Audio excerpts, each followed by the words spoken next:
This is the Economic Club of Florida, a distinguished platform for discussion of the major national issues of the day.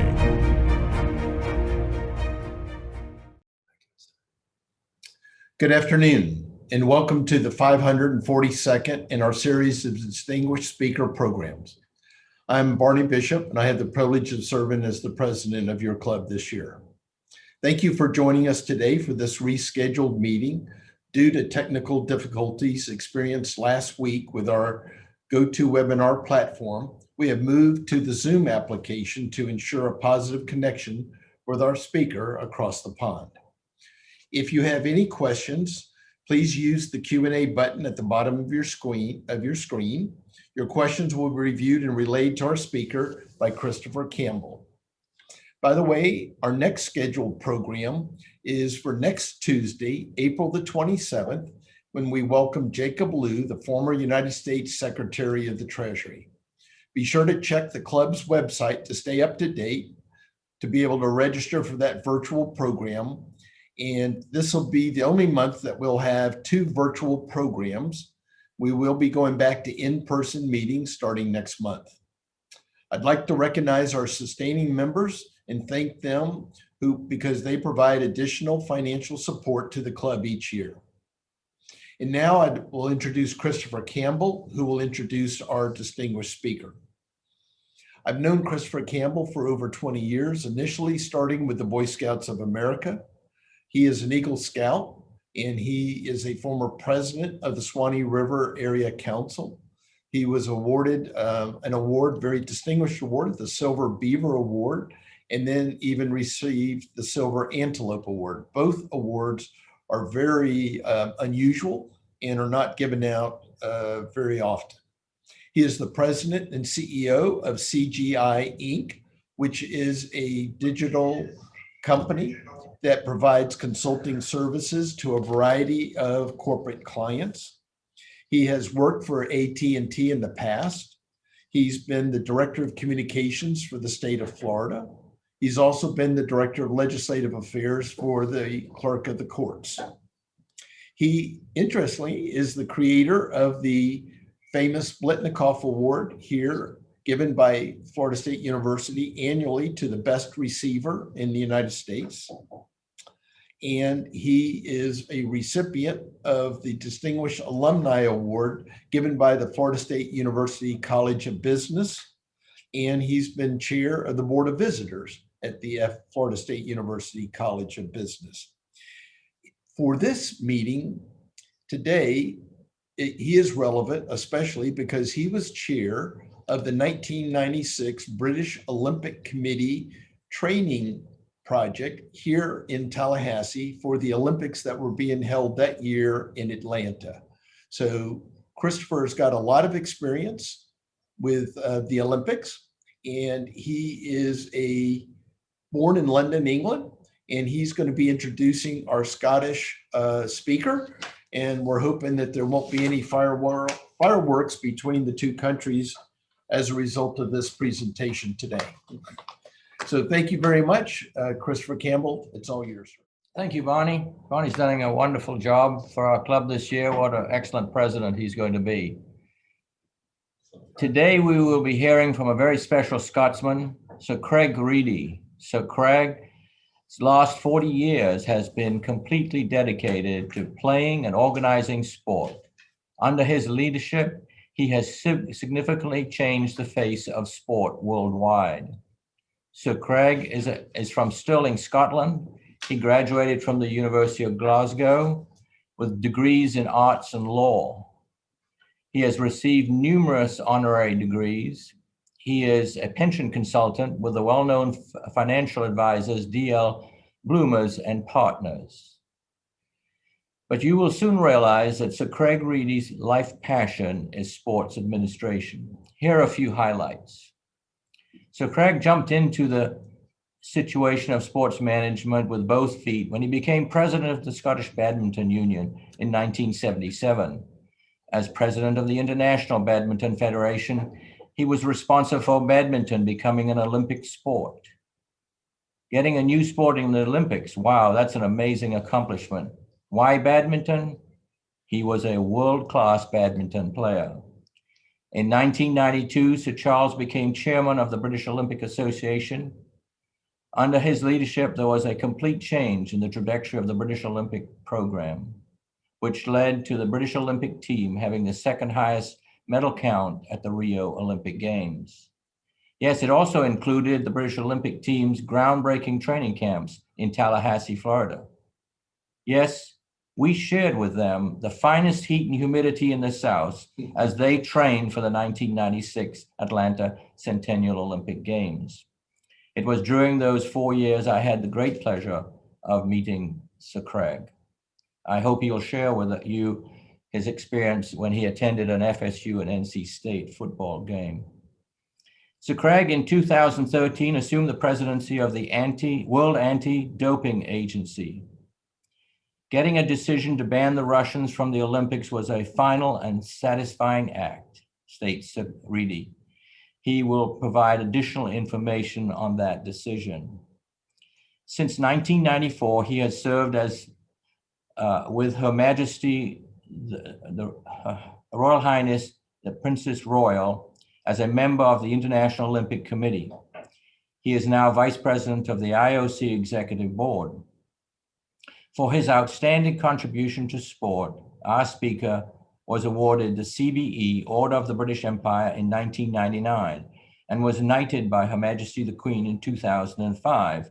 He became a Knight Grand Cross in 2019. Now, that's a jolly good show, don't you think? You need to know that Sir Craig chaired the committee that made the final decision to postpone the 2020 Tokyo Games. Will there be a 2021 Tokyo Olympic Games? So let's hear from Sir Craig about this incredible journey organizing Olympic sport. Welcome back to Tallahassee, Craig. Good morning to you all. I hope you can both see and hear me. It's good afternoon in the west of Scotland. It's a beautiful sunny day. It reminds me of my visits to Florida.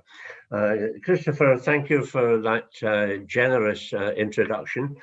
Just let me say it's a great pleasure to be back in your company and with the friends that we made in Tallahassee at Florida State. I still have some of the garnet and gold. I remember going to a match. I became a very firm Seminole supporter, but just to prove that nobody's perfect, I've moved on to the Arizona Cardinals, who are less successful. But those are the nice things that happen when you're involved with sport. Let me take you, first of all, through what's happening now, and particularly what's happening in Tokyo. I was chairman of the International Olympic Committee Evaluation Commission way back in 2013, when Tokyo won the right to host these games, beating Madrid and Istanbul in the process. The financial arrangements then assumed a start date of 2020 with the contribution from the IOC to the organizing committee of around $2 billion. And Tokyo, over 7 years, built up a huge portfolio of domestic sponsorship, the best there has ever been, and everything looked certain to proceed well. They were massively well organized. And then, of course, as you all know, came coronavirus. And the IOC were faced with an acutely difficult problem and decided about a year ago now to postpone the games, which were due to be held in Tokyo in July 2020. Now, postponing sounds pretty easy to do, and in fact, many ways it is, but the knock-on effect is substantial, not only to Tokyo, but in many ways to the rest of the world of sport, because the Olympic Games sort of set the center of the whole international program of sport conducted over a period of 4 years. Many international sports federations hold world championships and everything else at different times. And by simply postponing the games, you upset that program and that calendar. So many people had to adjust their programs, and I'm pleased to say that many did. In terms of Tokyo itself, postponement sounds easy, but suddenly you've got to renew all your contracts for all the stadiums that you have. You've got to renew your contracts for the broadcasting center, for the media center, for all the accommodation, for the transport. It's a huge effort. And in fact, the fact that they have been able to do that reflects great credit on them. There are only media estimates of total costs, but they're up around about $15–16 billion, much of which are caused by the postponement. Now, at the moment, of course, there are knock-on effects on, for example, national Olympic committees, like the British Olympic Association, like the United States Olympic and Paralympic Committee. We have arranged training venues, special performance facilities for all our teams, all of which started all these years ago in Tallahassee. So all of that has to be changed and to be dealt with. So we're happy that the games are going ahead. Tokyo have said they will go ahead and are firm in that resolve. The IOC is delighted. The situation at the moment is that Japan has had compared to Britain and compared to the United States, has actually handled the coronavirus situation extremely well. And they have pretty low rates of infection. I think it was last Friday I took I did the arithmetic, and I think in Japan last Friday they had, I think, 4,000 new tests for a population of about 125 million. Britain had 2,900 new cases for a population of 60 million. So in fact, they're doing rather well. And despite slight increases at the moment, the government are aware of this, and they're taking steps to hopefully reduce the increase. In many ways, it's by expanding the curfews that they have on restaurants and pubs and things like that. So we hope that matters will be well under control. However, the games will be different, very different. It will be subject to very regular testing. You'll be tested before you get on the plane to go to Tokyo. You'll be tested when you get off the plane. You'll be tested when you go into the village. Chances are you'll be tested in the village every 2 or 3 days. Athletes will travel there, will compete, will then leave and come home.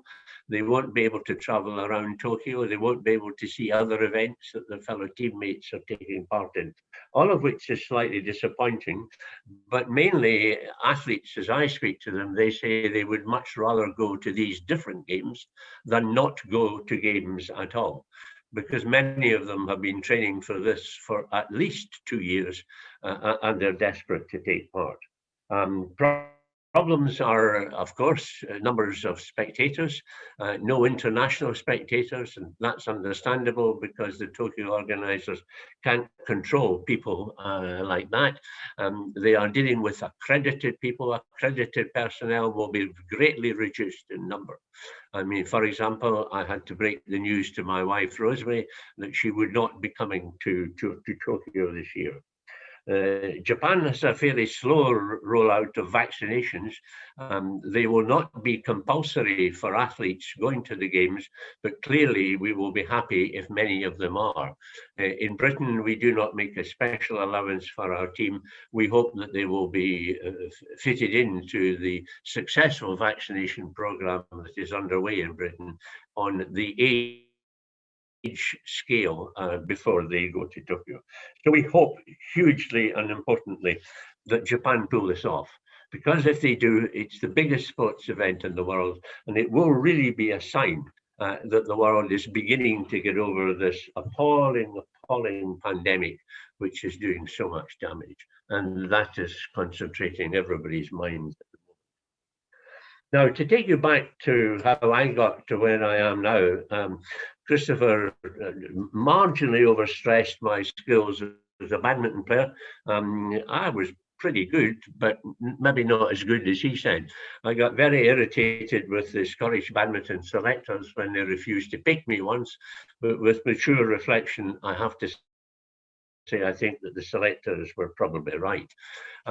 Regrettably, after my career, which I enjoyed fully taking part in tournaments effectively all around Britain, I had to start earning a living, and that took me a little bit into sports administration. And I suppose my first success, if that's the right description, was that in these days there was a great shortage of decent halls in which to play badminton. And we didn't have our own centre as a national sporting body. And we found an old disused paint factory quite close to the docks and the shipyards in Glasgow, which at modest cost we turned into a 6-court badminton hall with the appropriate changing room, showers and whatever. And at the other end of the building were a set of offices, which we took as well, and we turned those into the offices of the Scottish Badminton Union. And would you believe that hall is still used every day? It's still the offices of the Scottish Badminton Union. The whole place is now called the Sir Craig Reedie Hall, which is rather nice of them. And I suppose one of these days they'll call it the Sir Craig Reedie Memorial Hall. But that was a real plus. I think all of you will know that if you get involved in your own club or your own sporting association, you may be asked to take on other responsibilities. And the movement within sport was to go from a national badminton federation that I started to go and represent Scotland on the international federation. And I slowly worked my way up there and was eventually asked to become president and took over in 1961. At that time, we were struggling. We weren't quite sure how we should try to develop the sport. Should we go down the professional money route? And if you did that, you probably had to conquer North America. And that would be very difficult in the United States, I found out, even with the help of people like the Mark McCormack organization. It's very difficult to impose the sport from outside. It has to be sort of internal growth. And badminton was hugely important as a sport in Asia. And eventually it dawned on me that the person who would have the greatest effect in taking that decision was a new president of the International Olympic Committee, a man called Juan Antonio Samaranch Chevalier, able Spanish businessman who had been the Spanish ambassador in Moscow. So he knew quite a lot about politics. And I went to see him during a meeting of the IOC in Rome. And he said, I know your sport, but I will come to your next World Championships. When are they? And I said, well, they are in Copenhagen in April or May, I think, in 1983. Have you got your diary? And he said, yes. So I got him to put the date in and he came. And the Danes ran the event splendidly. It was a magnificent tournament. He saw one of the best men's singles matches that I had ever seen. And halfway through the afternoon, he said to me, Craig, we must have the sport. And I said, you only have to ask. So he did. He understood absolutely that the strength of badminton, particularly in Southeast Asia and countries like Indonesia, fourth biggest country in the world, the biggest Muslim country in the world. And these days, the IOC didn't cut much ice in that part of the world, and we helped them to do that. So it started what was a very happy relationship. Now, having got in, we got in at a meeting in East Berlin, of all places, in 1985, which involved a trip through the famous Checkpoint Charlie, something I didn't think that I would ever have to do. And then we took part for the first time 7 years later, because there is a 7-year gap between getting a sport into the program and actually taking part in the program. And that is to allow the National Olympic Committees all around the world to begin to work and to develop that particular sport in their countries. So you begin to see the effect of Olympic sport. We had difficulty in Barcelona in finding a hall, because at that time I think there might have been 50 people in Spain who played badminton, so Barcelona wasn't my ideal choice. But to their undying credit, they decided to build a new basketball hall, the Pavelo, as they called it, at one end of the Olympic Village. I persuaded them to open a gate in the fence around the village beside the badminton hall so that the players could stay in the village transport, then come through the gate into the badminton hall and walk back into the village. We've never had a better venue since, and it all worked beautifully. The television ratings for badminton, we had 2 sessions, one in the morning and one in the evening. I played the best Asian players in the morning session, and the television ratings in Asia, in China, in Japan, in Indonesia, in Malaysia, in Hong Kong, and all that part of the world were absolutely enormous and hugely impressed at the IOC. I persuaded Samaranch himself to come and present badminton's first ever gold medal. And it was won by a delightful little lady from Indonesia called Suzy Susanti. She was a Roman Catholic, and she came from a little village called Tasik Malaya in Western Java. And she won their first ever Olympic gold medal. And I persuaded our television producer at that time to get some shots of the post-medal ceremony as she climbed into the crowd. And she was greeted by the president of the Badminton Association of Indonesia, who was General Tri Sutrisno. And these pictures were so impressive that 6 months later, he was vice president of Indonesia. So don't have anybody tell you that sport doesn't matter when the country wins. Having got into the International Olympic program, then the immediate follow-on was to become the badminton representative in the National Olympic Committee, which was the British Olympic Association. And I joined there about 1988, 89, and was asked to take over the chairmanship in 1992. In these days, we were described as a sort of travel agent and an outfitter. You know, we got tickets for the team to go to the games and we bought them their blazers. And we decided that that really wasn't good enough. And my expert staff, my secretary, Dick Palmer from Wales, Simon Clegg, assistant secretary, who has happy memories of Tallahassee, and Kevin Hickey, our performance and science director, decided to have a sort of bidding process to see who would like to look after the British team. And this was all within about a radius of cities of 1 hour from Atlanta, where the 96 games would be. And I'm delighted to say that Tallahassee won. And at the end of it, we made good relationships with Florida State. I came back once to deliver a lecture at the university. I still remember it was the only university in the world that had a qualification in circus acts. I met Bobby Bowden, the famous football coach.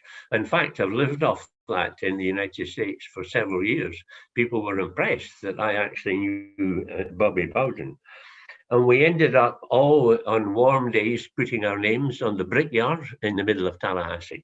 And we're enormously grateful to Christopher and his team, who started the project and who delivered it so well, because that started a basis of our operations, which we simply had to continue. And I suppose in some ways, to cap it all, on the morning of the opening ceremony in Atlanta, we were able to borrow one of Coca-Cola's executive jets, and I brought the Princess Royal down to say thank you to the people who had looked after the team at the training camp, and to say thank you to the good people of Tallahassee. And I suspect her name is still on her brick in the brickyard. So process goes on. I became a member of the IOC by invitation in 1994. But that, excuse me, it simply helped the whole sort of revision of British sport. We didn't want to be outfitters and travel agents. We wanted to deliver good teams to top-class sports events in good condition, and that meant that you had to be able to seriously look after your teams in future Olympic Games. For Sydney in 2000, we were in the Gold Coast, about an hour by air north of Sydney.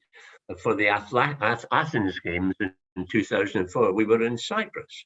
Again, these places tended to have exactly the same weather as we would experience at the real games, and we set up our training camps there, starting in Tallahassee and doing it year by year thereafter.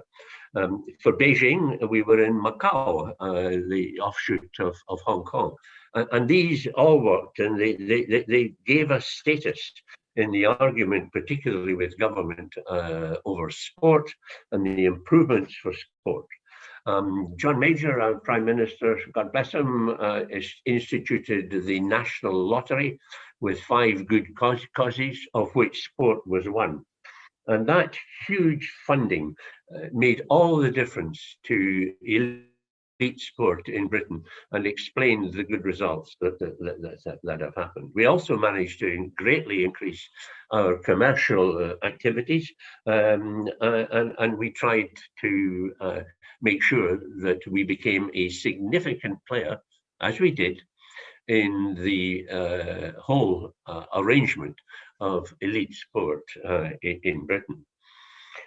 And as we watched Olympic Games and attended Olympic Games, we rather got involved without much organisation in attempted bids by British cities to host the Games.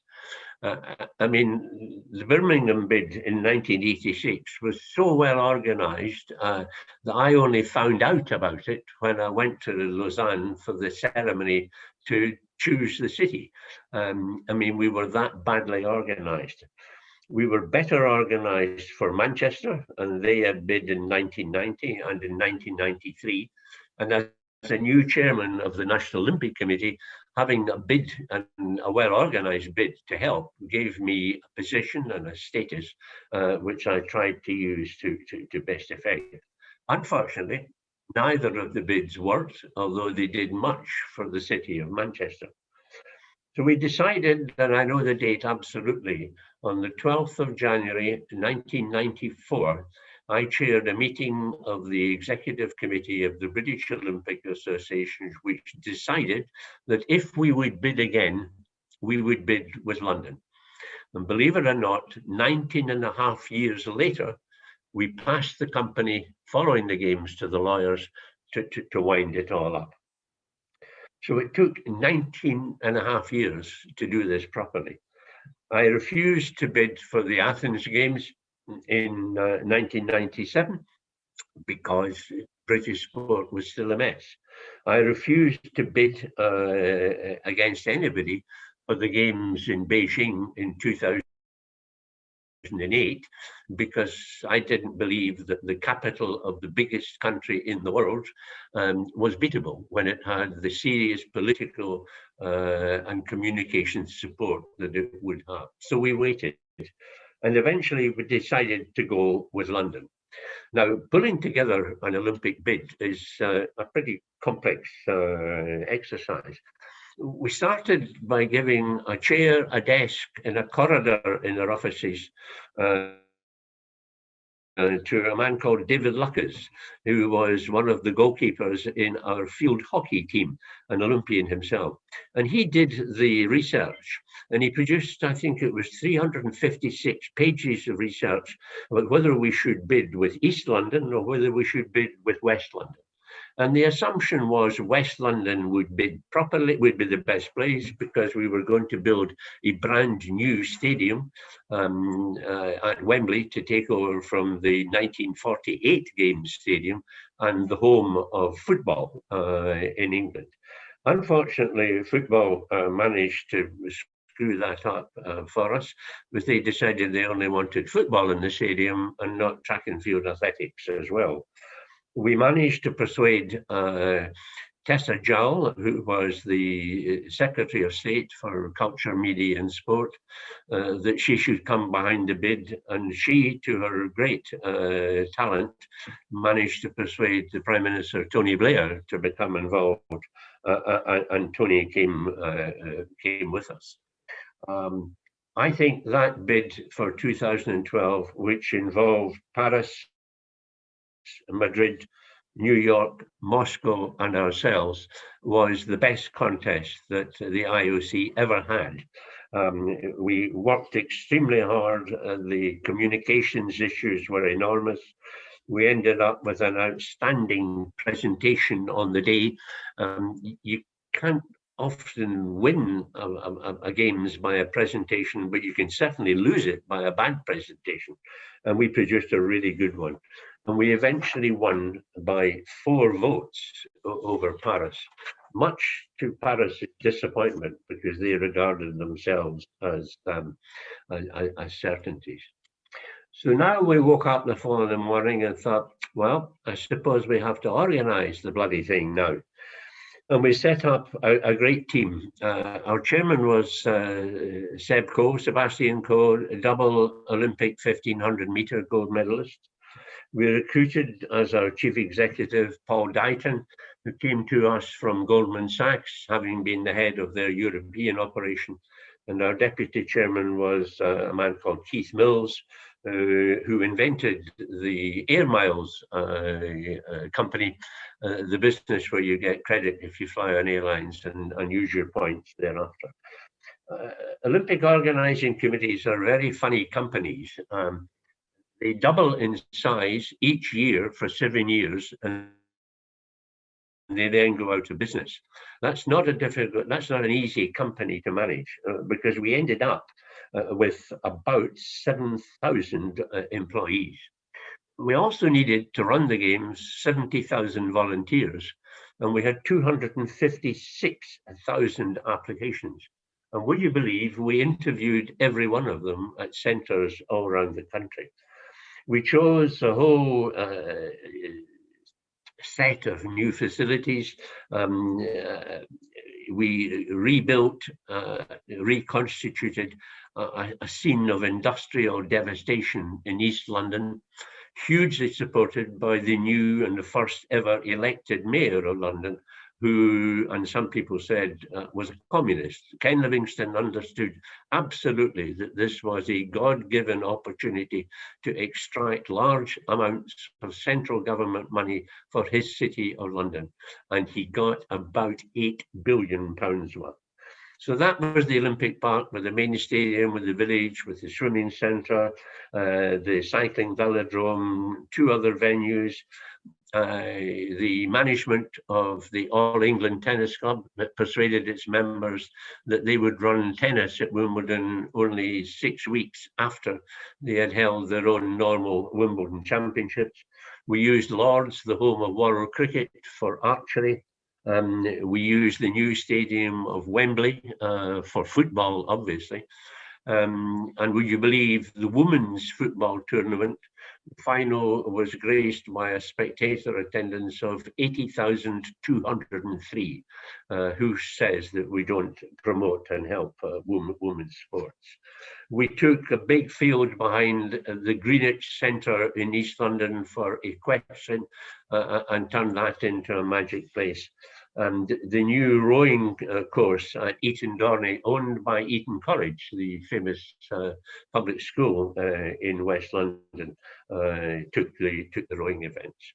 Now, all of that, plus the effect of the lottery money for each of the national governing bodies, therefore the sports, and we persuaded them to change the rules so that money could be paid to the athletes, so they got support for training, for coaching, for medicine, for travel, for practice, and all the rest of it.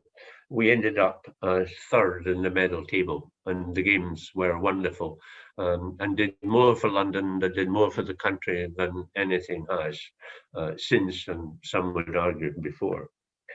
So I was beginning at that stage to think, well, this is about it. I really think I've done enough putting a sport in the program, taking a National Olympic Committee and shaking it into life, winning an Olympic bid and running good games.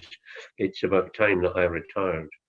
I had been asked to help the World Anti-Doping Agency, which had been founded in, I think, 1999, and to take up over the Finance and Administration Committee. What I was required, some of you may remember the cycling scandal in 1998, when the Festina team were stopped by the French police, and they found that all their company vehicles were stuffed full of drugs and doping equipment. So the IOC decided they would try to do something about that, and they set up a multifaceted international organization, 50% sport and 50% government. The IOC paid for it entirely for its first 2 years, although governments were involved, and then the governments took over 50% of the cost.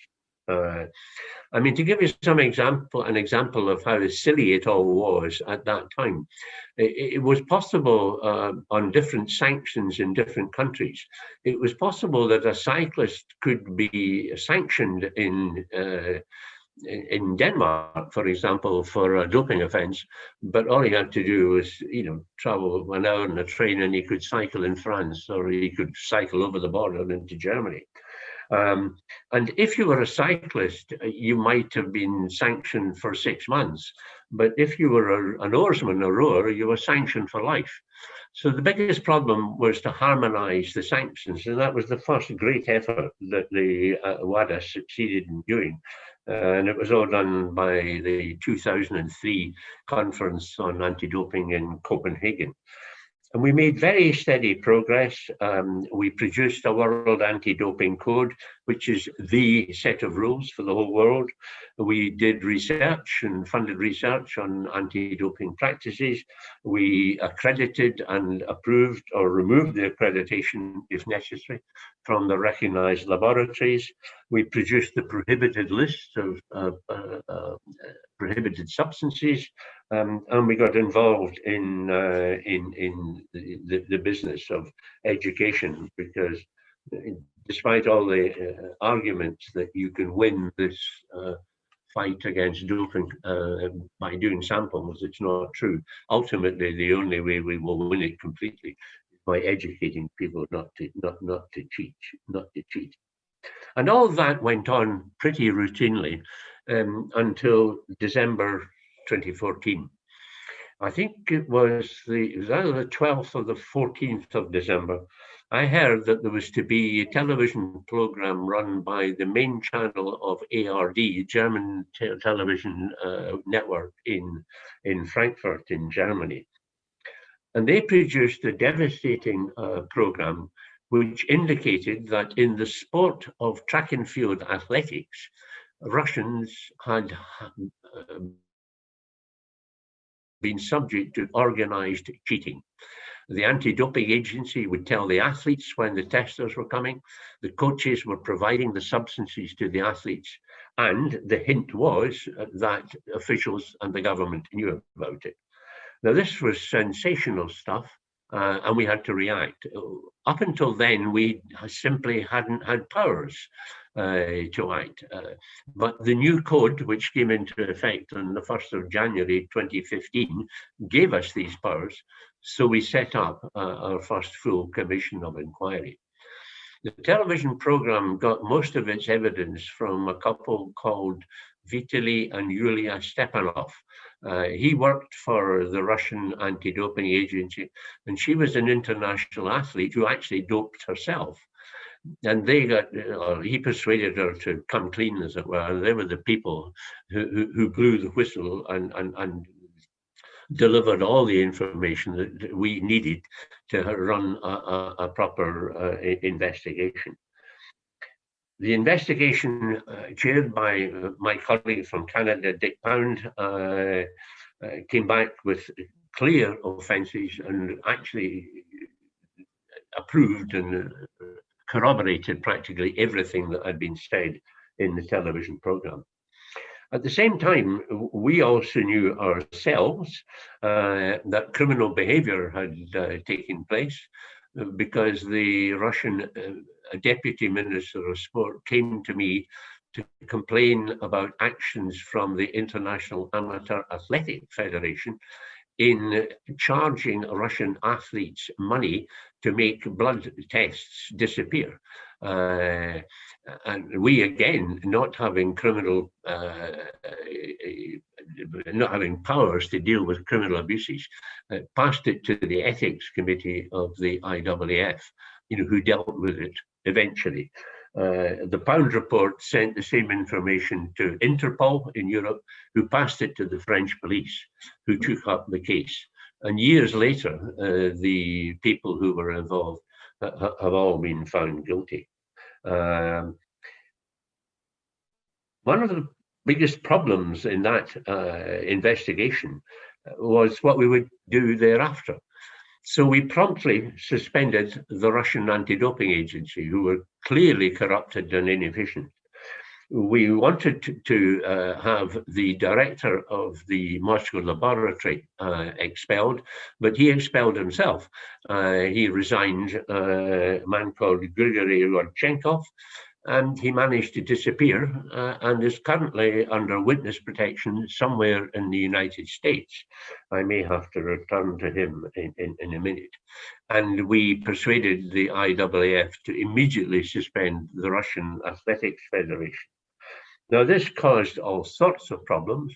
There were immediate demands on us to do more of these investigations to cover all of Russian sport. And I got into trouble by saying this is all very well, but we have two problems. One, we've got no money. And secondly, we've got a strong feeling, but we don't have any evidence. And to deal with this, we need some more cash. So I made an appeal to the governments of the world, who you will not be surprised to hear were reluctant to come up with more money, but we raised about another $1 million. Rodchenkov, having escaped to New York, featured in a television program, a film called Icarus. I don't know if any of you have seen it. It won a prize, an Oscar, in fact, for being the best documentary of the year. I appeared in it 5 times, unasked, unheralded, unpaid, unhappy, and any you would care to mention. But it's a bizarre setup. So Rodchenkov is now in America, is singing like a canary and is providing information against his old country, who clearly would prefer that he did not to do that. We were in, I think, Montreal in May 2016. I actually managed to get a quiet 5 minutes during a meeting when I was acting as chairman to look at my mobile phone and saw a report from the New York Times that Mr. Rodchenkov had come out with the information that there was blatant cheating all over all sports in Russia. So life became more than a little difficult. We set up a second report run by a man called Richard McLaren. He had to do a preliminary report in a hurry because he only had 57 days to do the first installment, because it was just before the Olympic Games in Rio in 2016. Well, some people said, oh, I think we should just delay the result until after the Rio Games. That was absolutely untenable because it would have been quite interesting to go to the press conference after the Rio Games with that condition and saying, oh, the games were great, but unfortunately we've got some news that the biggest country in the world were cheating like hell. So I'm afraid the problem arose very, very strongly before the Rio Games. My organization decided that we would recommend to the IOC, because we did not have powers to say who went to the Games, but we recommended that they would decline entries from the Russian Olympic Committee. The IOC decided that they would not do that and passed the decision on who could take part to the international federations. The only one who acted strongly was the IAAF, who maintained the suspension of Russian athletics. Some federations were hard, some were soft, some didn't do anything, and the whole thing effectively was a mess. It has caused enormous problems for sport. and problems for WADA because people frequently thought it would be easier to shoot the messenger rather than worry about the real problem, which was Russian cheating in sport. So over a number of years, we increased our powers of compliance. We went to Russia and we agreed with them 23 conditions that they had to satisfy as we helped them rebuild their own anti-doping agency. And by the summer of 2018, they had in fact fulfilled 21 of the 23 conditions. The two that they hadn't were significant. The first of these was that they should admit their mistakes, which eventually they did, but perhaps not to the satisfaction of everybody.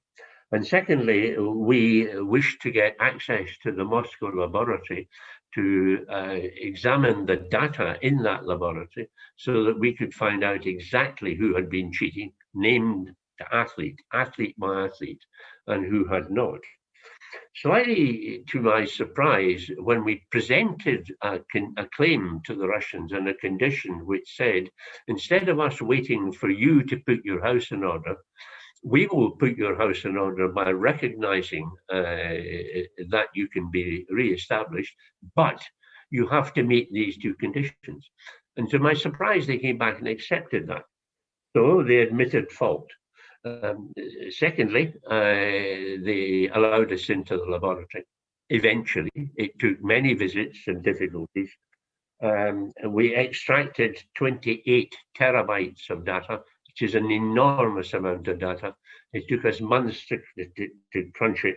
And to our fury, we found out that even on the day before we went into the laboratory, they were manipulating the samples. And the end result was that at the end of the day, the WADA executive ended Russia from World Championships and Olympic Games for 4 years. No flags, no anthems, no senior officials. It was a tragedy for sport. Many people thought it was the thing to do. The IOC eventually came solidly behind us. That was done in December 2019, and I retired on the 31st of December 2019. That is a quick potted history of fun, fury, frolics, the enjoyment and the successes and the failures of sport. I'm sorry I don't have any happy pictures to show you, but there are some, I assure you. But I hope it's been interesting, and I'll be happy to answer any questions that you may have. Take care. Thank you, sir. What a wonderful presentation, and it'd be a small part of it was Tallahassee shared in that, and we really appreciate what a wonderful presentation to give a focus of what it's about. One of the things that questions have been asked is, yes, the anti-doping agency has that authority, but how do you keep up with constant increase in cocktails that people are using for enhancement? Do you have the enforcement to do that? Well, the longest argument in this whole process has been for the world of sport to actually give us rules which will enforce compliance, for example, to ban Russia. We have to put together the prohibited list of substances every year. And we look at that very closely. We keep very close relations with the pharmaceutical industry. They tell us what drugs they are working on, what drugs they're bringing to market. We jointly look at what might be used by people who shouldn't use them. And we can either put them on the list or not. This is a sensitive area because no drug company wants to be known as producing the drugs that will make you either run faster or hit the ball further or whatever. But that's as much as we can do. I'm not claiming that we've got all of the answers all of the time. We have much better intelligence too. We know what people are taking because we are told. So we're much better at it than we are before. But a very smart scientist is quite hard to detect. One of the things that you obviously knew about is that's new sports in the Olympics. And I can understand skateboarding, yes. Sport climbing, yes. Surfing, yes. breakdancing an Olympic sport in the University of Florida down here. They call that gatoring. Yeah, well, I thought that one might come up. We decided to, in the IOC, just after our current president, Thomas Bach, was elected, to produce a strategic program called Agenda 2020. It's now so old that it's called Agenda 2020 +5. But part of that was to allow organizing committees to come to us and suggest that they would bring in, maybe once only, new sports. And it's actually caused all sorts of difficulties. We thought Japan would come to us with one, which was likely to be baseball, because it's a huge sport in Japan. Instead of baseball, they came with 5. So we ended up with 5 new sports, relatively small numbers in Japan. Paris came to us with 3 of the existing Tokyo sports, plus breakdancing. Now, my reaction was initially pretty much yours, until I found out that there are several million kids in France who are involved in breaking, and there are even more, particularly in Asia. And I think it's not entirely unknown in your country as well. So since we are pretty keen to get our television audience reduced from grey-headed people like you and I to youngsters and to get them involved in sport, breaking will appear in Paris.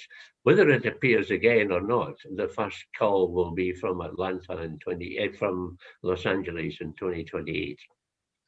One of the things that people are hearing is a couple of countries maybe boycotting the Winter Games in China for the various obvious reasons of what they're doing. What are your thoughts on that?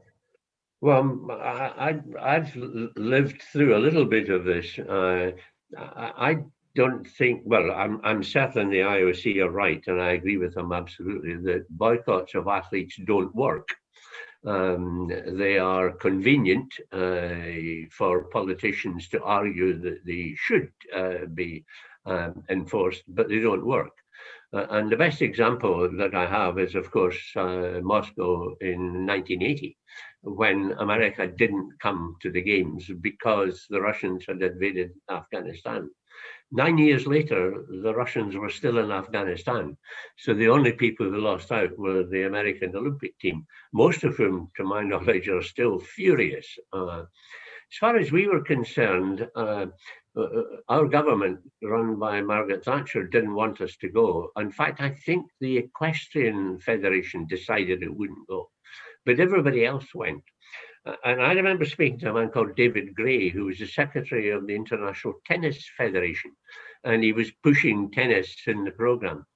And he got huge credit from his Russian media colleagues, who thought that a definition of freedom was really that you could come to Moscow and take part in the games when your government said you shouldn't. So that rather reinforced the freedom that we enjoyed then and still enjoy in our country. They don't work. We understand that. We're not a government. We have human rights issues in our own statutes dealing with the terms and conditions for organizing the Olympic Games under the Olympic Charter. The games are run by the IOC. We do not take those political decisions because that's not our remit. That's up to the politicians of the world. But I'm strongly in favor of the athletes being able to go to games. The discussion was that, obviously you made a very good point about the fact of how having the Olympic Games where everybody can attend and it's very open and it's for the athletes. And so how do we look at determining new sites for the Olympic Games when we look at countries that don't necessarily adhere to some of those rules, such as China and Russia? Do they have a chance in the future to host an event, a Games? The system that I chaired in 2013 didn't have any such restrictions on cities and countries It's a city that applies, and a National Olympic Committee which applies, but there were no restrictions at that time. The IOC, I think, in fact, I know, probably made a mistake in taking a Winter Games to Sochi in Russia. Not because of anything that Russia did, but because Russia managed to spend $51 billion on the Games. And that scared the you-know-what out of every other winter sport country in the world, particularly those in Northern Europe. So we lost applications for Winter Games. I almost said like snow off the wall, but that's not necessarily the correct analogy. The end result is that we have now put in place a system whereby we will continue with early and continued negotiations and in discussions with cities who might wish to bid at some future date. And it may well be, as that new process develops, that the kind of conditions that I think you're suggesting might be brought into play. But we try to stay away from the politics of a country. We try to concentrate entirely on their ability to organize safe games for the athletes of the world. The 33rd Olympiad will be held in Paris in 2024. How is that going forward, and are they going to be ready on time? Yes, they will be ready on time. They've got the same problems that everybody else has. You know, they can't get anybody into the same office building in Paris to organize them. Everybody's working from home. Nobody can travel. I mean, France is a no-go area at the moment. I'm not going to get drawn into an argument about our ability to give people vaccinations as opposed to French inability, but there are issues. But yes, Paris will make it, and they have time. They will be subject inevitably to the French political system, whereby not everybody in France, from president to mayor of Paris to president of the region, are all singing off the same hymn sheet. That's where I have to say London was outstanding, because we had the kind of political unity of, you know, from government, of national government, from local government, the whole way through, which should be so. But I think Paris will do it, and I think Paris will do it very well. It's a great city. The Olympics and the whole organization of sport obviously has been a critical part of your life. What's so much unique and special about the Olympic sports? I think, although it takes a fair bit of time, if you can sit through a stadium, it takes just over 2 hours to bring in 208 national Olympic committees into the biggest festival of sport in the world. And on one occasion, you actually saw the unified team from North and South Korea at the same time. In Rio, we saw for the first time the refugee team, where we brought together a selection of refugees from all around the world and put them together. When you see all of that happen, and you've been involved in making it possible to happen, then I think you're entitled to sit back and have a quiet smile. And then when you go to an event and one of your country wins a gold medal, and if you're also lucky enough to do all of that in your own capital city and watch lots of Brits win gold medals, you feel great. You've done a wonderful job, sir, and I really am honored to have you here today, and I know the club has, and we thank you so very much. And I turn this back over to our Honorable President, Barney Bishop. Thank you, Sir Craig. We appreciate you being with us so much today. And on behalf of the Economic Club and our board of directors and our membership, we want to thank you for your time and your insight and your comments and your willingness to answer some questions today. We'll be tipping a little glass of some Scotch whiskey in your honor tonight. So thank you very much. And our meeting is now adjourned. Barney, thank you very much. If you can find any, I recommend a Macallan 18-year-old. There you go. Very good, sir. Thank you. Take care. Yes, sir. Bye-bye.